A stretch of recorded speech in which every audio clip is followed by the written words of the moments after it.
ತಮ್ಮ ಅಳಕ ಬಳಗದಲ್ಲಿನೇ ಟಿಕೆಟ್ಸ್ ಅನ್ನ ಪಡೆದುಕೊಂಡಿದ್ರು, ಮಕ್ಕಳಿಗಾಗಿರ್ಬೋದು, ಅಳಿಯಂದ್ರಿಗೆ, ಸೊಸೆಗಳಿಗೆ, ಹೀಗೆ ತಮ್ಮ ಸಂಬಂಧಿಕರಲ್ಲಿ ಹೆಚ್ಚಿನ ಟಿಕೆಟ್ಸ್ ಅನ್ನ ಪಡೆದುಕೊಂಡಿದ್ರು. 28ರಲ್ಲಿ 13 ಜನ ಅಂತವ್ರಿಗೆ ಟಿಕೆಟ್ ಹೋಗಿತ್ತು.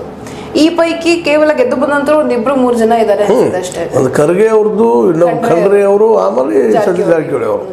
ಇವರು ಸಂಬಂಧಿಕರು ಉಳಿದವ್ರು ಯಾರೂ ಇಲ್ಲ, ಬರಲಿಲ್ಲ. ಯಾಕೆ ಬರಲಿಲ್ಲ? ಅದಕ್ಕೆ ಹಲವಾರು ಕಾರಣ ಹುಡುಕ್ಬೋದು. ಇವತ್ತು ಹುಡುಕೋದಂತ ಹುಡುಕ್ಬೇಕಿಲ್ಲ ಅಂತಲ್ಲ. ಅದಕ್ಕಿಂತ ಮುಖ್ಯವಾಗಿ ಇನ್ನೊಂದು ನಾವಿಲ್ಲಿ ಪ್ರಶ್ನೆ ಮಾಡ್ಕೊಳ್ಳೋಂಥದ್ದು ಏನದಪ್ಪ ಅಂತಂದ್ರೆ, ಈಗ ಒಂದು ಹೊಸದಾಗಿ ಶುರು ಆಗಿಬಿಟ್ಟದೆ. ನೀವು ಕೇಳಿದಿರ ಅದನ್ನು. ಈಗ ಒಂದು ಶಾಸಕರು ಮಾತಾಡ್ಲಿಕ್ಕೆ ಶುರು ಮಾಡಿಬಿಟ್ಟಿದ್ದಾರೆ, ನಮಗೆ ಗೆಲುವು ಆಗಿರಲ್ರಿ, ಅದಕ್ಕೆ ಗ್ಯಾರಂಟಿ ಬಂದ್ ಮಾಡೋಣ ಅಂತೇಳಿ. ಇದು ಎಷ್ಟು ಮಟ್ಟಿಗೆ ಸರಿ ಅಂತ ಅಂದ್ರೆ, ಓಟಿಗಾಗಿ ನೀವು ಗ್ಯಾರಂಟಿ ಕೊಟ್ರ? ಕೇಂದ್ರ ಚುನಾವಣೆಗೂ ಈ ವಿಧಾನಸಭೆ ಚುನಾವಣೆಗೂ ತುಂಬಾ ಡಿಫ್ರೆನ್ಸ್ ಇದೆ. ಇವರು ಆಶ್ವಾಸನೆ ಕೊಟ್ಟಿದ್ದು ವಿಧಾನಸಭೆ ಚುನಾವಣೆ ಸಂದರ್ಭದಲ್ಲಿ. ಲೋಕಸಭೆ ಚುನಾವಣೆ ಗೆದಿಸ್ಕೊಂಡು ಬಂದ್ರು, ಅದಕ್ಕೂ ನೀವು ಓಟ್ ಹಾಕ್ಲೇಬೇಕು, ಅವಾಗ ಮಾತ್ರ ನಾವು ಅದನ್ನ ಕಂಟಿನ್ಯೂ ಮಾಡ್ತೀವಿ ಅಂತ ಮುಂಚೆ ಹೇಳಿಲ್ಲ ಇವರು. ಆ ರೀತಿ ಏನಾದ್ರೂ ಇವ್ರು ಮಾಡಿದ್ರೆ ಖಂಡಿತವಾಗ್ಲೂ ಬೇರೆ ಬಿಜೆಪಿಗರು ಇವ್ರು ಮಾತಾಡೋದೇ ಬೇಕಿಲ್ಲ, ಜನಾನೇ ರೊಚ್ಚಿಗೆದ್ದು ಇವ್ರನ್ನೆಲ್ಲ ಕೆಳಗಿಳಿಸ್ತಾರೆ ಅಷ್ಟೇ. ಒಂದ್ ರೀತಿ ತಾವೇ ತಮ್ಮ ಕಾಲ್ ಮೇಲೆ ಕಲ್ ಹಾಕೊಂಡಂಗೆ ಆಗುತ್ತೆ.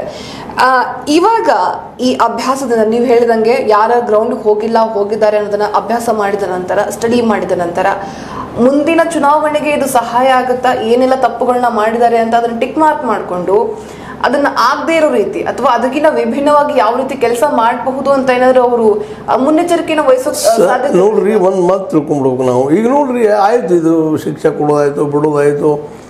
ಈಗ ಮೋದಿ ಅವ್ರದ್ದು ಅನೇಕ ಕೆಲಸಗಳು ಸೋತು ಹೋಗ್ಬಿಟ್ಟಿದ್ದಾರೆ. ಅವರು ಅತ್ಯಂತ ಆತ್ಮೀಯರು ಸೋತಿದ್ದಾರೆ. ಅದು ಸೋಲಿಗೆ ಕಾರಣ ಏನು ಅಂತಂದಾಗ ನಾವು ಮೋದಿ ಅವ್ರಿಗೆ ಬೆರಡು ಮಾಡ್ಬೋದು, ನಿಮ್ಮ ನೀತಿ ಸರಿ ಇರಲಿಲ್ಲ ಅಂತ.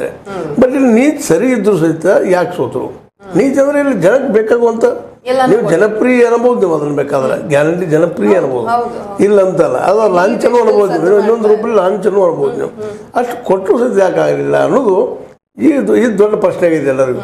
ಇದು ನಿಗೂಢ ಆಗಿದೆ. ಅಂದರೆ ಒಂದು, ಅವರು MLAಗಳು ಪರ್ಪಸ್ಫುಲ್ ಆಗಿ ಬೇಕಂತಲೇ ಅವ್ರು ಸೋಲ್ಸಿರ್ಬೋದು ಅನ್ನುವಂತ ಅನಿಸ್ತದೆ. ಏನಪ್ಪ ಅಂತಂದ್ರೆ, ಇದು ಯಾಕೆ ಸೋತರು, ಇದು ಕಾರಣ ಏನ ಅಂದ್ರೆ ಓಡಾಡಿಲ್ಲ, ಮಾಡಿಲ್ಲ ಅನ್ನೋ ಸಾಮಾನ್ಯವಾದ ಎಲ್ಲರದ್ದು ಅಭಿಪ್ರಾಯ.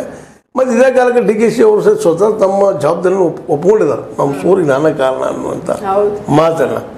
ಹೀಗಾಗಿ ಈ ಎಲ್ಲ ಡೆವಲಪ್ಮೆಂಟ್ಗಳು ಆದಿದ್ದು ನೋಡಿದಾಗ ಸಹಜವಾಗಿನ ಈ ರಾಜ್ಯ ರಾಜಕಾರಣದಲ್ಲೇ ಈ ಸಿದ್ದರಾಮಯ್ಯನವರು ಈ ತುರ್ತು ಮಾತ್ರ ಕಮಾಂಡೇಬಲ್ ಪೊಸಿಷನ್ದಾಗ ಅದಾರ. ಮತ್ತು ಮುಂದೆ 5 ವರ್ಷ ಉಳಿಯುವ ಎಲ್ಲ ಸಾಧ್ಯಗಳು ಹೆಚ್ಚಾಗಿವೆ.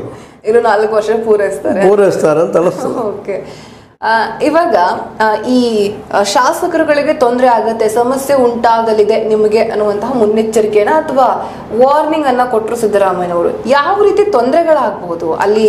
ಈ ತೊಂದರೆಗಳಂದ್ರೆ ಮೊದಲನೇದಾಗಿ ಅವ್ರನ್ನ ಈಗೇನು ಉಸ್ತುವಾರಿ ಇದ್ದಾರೆ, ಜೊತೆಗೆ ಮಿನಿಸ್ಟರ್ಶಿಪ್ ಅದಕ್ಕೆ ಕಸ್ಕೋಬಹುದು, ಬೇರೆದ ಕೊಡ್ಬೋದು. ಸಾಕಷ್ಟು ಜನ ಇದ್ದಾರೆ, ಇನ್ನು ಅತೃಪ್ತ ಶಾಸಕರು ಸಾಕಷ್ಟು ಇದ್ದಾರೆ. ಅದರಿಂದಾಗಿ ಅವ್ರಿಗೆ ಒಂದು ಸ್ವಲ್ಪ ಕೊಟ್ಟರೆ ಅವರು ಸಮಾಧಾನ ಆಗ್ತಾರೆ. ಮುಂದೆ ಹಂಗೆ ನೀವು ಅಧಿಕಾರ ಬಿಡಂತಂದ್ರೆ ಯಾರು ಬಿಡೋದಿಲ್ಲ. ಈ ಕಾರಣ ಹಚ್ಚಿದ ಒಂದು ಕೆಲವೊಂದು 8 ಜನ ಖಾಲಿ ಆಗ್ತಾರೆ. ಇದೇ ಕಾರಣ ಹಚ್ಕೊಂಡು ಅವ್ರನ್ನ ಕೆಳಗಿಳಿಸಿ ಅಲ್ಲಿ ಮತ್ತೊಬ್ಬರಿಗೆ ಅವಕಾಶ ಕೊಡುವಂಥ ಸಾಧ್ಯತೆಗಳಾಗ್ತವೆ. ಮತ್ತು ಅವರು ಅಷ್ಟು ತೃಪ್ತಿ ಆಗ್ತಾರೆ. ಮತ್ತು ಇನ್ನರಾಗಿ ಅವ್ರಿಗೂ ಈಗ ತೆಗಿಯುವಂಥವ್ರಿಗೆ ಹೇಳ್ತಾರೆ, ಇಲ್ಲಪ್ಪ ನೀವು ಆಳಿಗಿದ್ರಿ, ಇನ್ನೊಂದು ಸ್ವಲ್ಪ ಅವರು ಅಷ್ಟಾಗಲಿ ಅಂತ ಏನೋ ಒಂದು ಕಾರಣ ಹೇಳಿ ಅವ್ನು ತೆಗೆದು ಹಾಕ್ಬೋದು. ಅದರಿಂದ ಮೀಡಿಯಾದಲ್ಲೇ ಅಥವಾ ಒಂದು ಹೊರ ಜಗತ್ತಿನಲ್ಲೇ ಒಳ್ಳೆ ಮೆಸೇಜ್ ಹೋಗ್ತದೆ, ಇಲ್ಲಿ ತಪ್ಪು ಮಾಡಿ ಶಿಕ್ಷೆ ಕೊಡ್ತಾರೆ ಇವರು ಅನ್ನೋ ಹಂಗೆ. ಈ ಕಾಲಕ್ಕೆ ಎಲ್ಲ ಲಾಭಗಳಿದ್ದಾವೆ. ಅದಕ್ಕೆ ಇದೊಂದು ರೀತಿಯಿಂದ ಒಳ್ಳೆ ಹೆಜ್ಜೆನ ರಾಹುಲ್ ಅವ್ರು ಬಂದ ಮೇಲೆ ಆದಂಥದ್ದು. ಇದು ರಾಹುಲ್ರು ಒಂದು ರೀತಿ ನೋಡ್ತಾನಪ್ಪ ಅಂದ್ರೆ ಅವ್ರು ಪ್ರತಿಯೊಂದರಲ್ಲೂ ಒಂದಿಷ್ಟು ಆಸಕ್ತಿ ವಹಿಸಿ ಕೆಲಸ ಮಾಡ್ಲಿಕ್ಕಿದ್ದಾರೆ ಅಂತೇಳಿ. ತಪ್ಪು ಮಾಡಿದ್ರೆ ಶಿಕ್ಷೆ ಸಿಗುವಂಥದ್ದು, ಒಳ್ಳೇದು ಮಾಡಿದ್ರೆ ಪ್ರೋತ್ಸಾಹ ಮಾಡುವಂಥದ್ದು, ಇವೆಲ್ಲ ಒಳ್ಳೆ ಗುಣಗಳು. ಇವೆಲ್ಲ ಇತ್ತೀಚೆಗೆ ರಾಹುಲ್ನಲ್ಲಿ ಕಂಡು ಬರುತ್ತಿರುವಂಥ ಒಳ್ಳೆಯ ಗುರುಗಳು ಅಂತ ಹೇಳ್ಬೋದು ನಾವು. ತಪ್ಪು ಮಾಡಿದ್ರೆ ಶಿಕ್ಷೆ ಆಗ್ಬೇಕಪ್ಪ ಅಂದರೆ ಅದರಿಂದಾಗಿ ಸಹಜ ಶಿಸ್ತು ಬರ್ತದೆ ಪಾರ್ಟಿಯಲ್ಲಿ. ಶಿಸ್ತು ಬರ್ತದೆ. ಇಲ್ಲಪ್ಪ ಅವ್ರು ಹೇಳಿದ್ ನಾವು ಕೇಳಿಲ್ಲ ಅಂದ್ರೆ ನಮಗೆ ಶಿಕ್ಷೆ ಅದ ಅನ್ನುವಂಥದ್ದು. ಆ ಎಲ್ಲ ನೆಲೆಯಲ್ಲಿ ವಿರೋಧ ಪಕ್ಷವಾಗಿ ಕಾಂಗ್ರೆಸ್ಸನ್ನು ಭಾಳ ಚೆನ್ನಾಗಿ ಗಟ್ಟಿಗೊಳಿಸ್ತಾ ಇದ್ದಾರೆ. ಜೊತೆಗೆ ಆಡಳಿತ ಪಕ್ಷ ಆಗಿನೂ ಅದು ಒಳ್ಳೆ ರಿಸಲ್ಟ್ ಕೊಡುವಂಥ ಒಂದು ಏನಪ್ಪ ದಾರಿಯಲ್ಲಿ ಒಯ್ಲಿಕ್ಕಿದ್ದಾರೆ ಅಂತ. ಕೇವಲ ಈಗಾಗಲೇ ನಮ್ಮ BJPಗರು ಕೆಲವೊಂದು ರಾಜ್ಯಗಳಲ್ಲೇ ದುಡ್ಡು ಕೊಟ್ಟು ಮತ್ತೆ ಮಾಡಿ ಖರೀದಿ ಫರೋಕ್ ಮಾಡಿ ಇಂದಿರಾ ಗಾಂಧಿ ಅವ್ರಂಗೆ ಮಾಡಿದರು. ಇಂದಿರಾ ಗಾಂಧಿ ಅವರು ಇದನ್ನೇ ಮಾಡ್ತಾಯಿದ್ರು, ಹಿಂದೆ ಪಾರ್ಟಿ ಹೊಡಿದು ತೊಗೊಳೋದು ಮಾಡೋದು. ಮುಂದೆ ರಾಜೀವ್ ಅವರ ಕಾಲದಲ್ಲೇ ಅಬ್ಸಲ್ಯೂಟ್ ಮೆಜಾರಿಟಿ ಬಂದಾಗ 401 411 ಕಾಣ್ತದ ಅಷ್ಟು ಆರಿಸಿ ಬಂದಾಗ ಆಗ ಪಕ್ಷಾಂತರ ನಿಶ್ಚಿತ ತೊಗೊಂಬಂದ್ರು. 2/3 ಮೆಜಾರಿಟಿ ಇದ್ರೆ ಅಷ್ಟೇ ಬರ್ಬೇಕು ಅನ್ನುವಂಗೆ. ಹೀಗಾಗಿ ಈ ಪಕ್ಷಾಂತರ ಭಾಳ ದೊಡ್ಡ ಹಾವಳಿ ಕಾಡಿದೆ ಹಿಂದೆ. ಈಗ ಮತ್ತೆ ಅದು ಶುರುವಾಗಿದೆ. ಅಂದ್ರೆ ನಮಗೆ ಈಗ ಹಿಂಗೆ ಅನಿಸ್ಲಿಕ್ಕತ್ತದಲ್ಲ, ಈ ಮೋದಿ ಅವ್ರು ನೋಡಿದಾಗ ನಮ್ಮ ಇಂದಿರಾ ಗಾಂಧಿ ಅವರ ಮತ್ತೊಂದು ರೂಪೇನೆ ಇವರು ಅಂತ ಪುನರ್ಜನ್ಮ ಪುನರ್ಜನ್ಮನ ಇವರು ಮೇಲ್